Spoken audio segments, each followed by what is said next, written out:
Well, Happy New Year, everybody.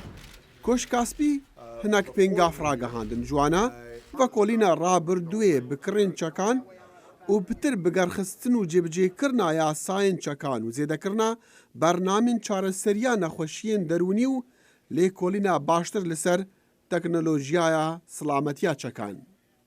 سەرۆک ئۆباما ئەو ڕێنمایی دیگەل مەزنە کاربەدەستên حکومەتا خوا بەحثکردن لە کۆمبوونا دوشەمێ. Although we have to be very clear that this is not going to solve every violent crime in this country. هرچند دوید به اشکره بیجین اوه توای تندوتوانان لولاتی چارەسەر ناکەن و اوه ریل تەقەکردنên گشتی ناگرید تو چەکی ji destê تاوانبەران دەرناخید. لێ ev pêngav dê jiyana xelkî li welatî bipارێzît û derd û êşên wan malbatan kêm bikin ku kesên xwe ji dest dane. Ji encamê ku çek ketiye destê kesên nehêjayê çekan.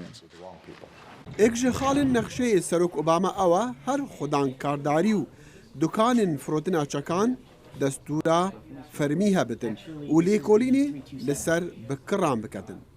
Rawergirtinên dawî xuya dikin ku jimara Emerîkiyên piştevaniyê li lêkolîna rabirdûyê bikirê çekan dikin zêde dibin.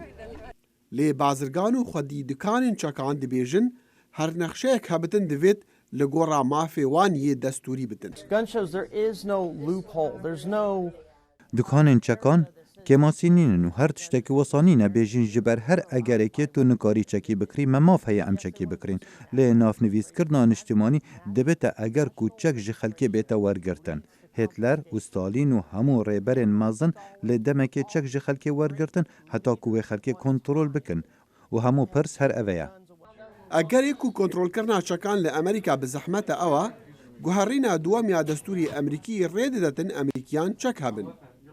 û êketiya niştimaniya çekan hind bi hêze dikare lobî bike û karîgeriyê bike ser biryara Kongresê.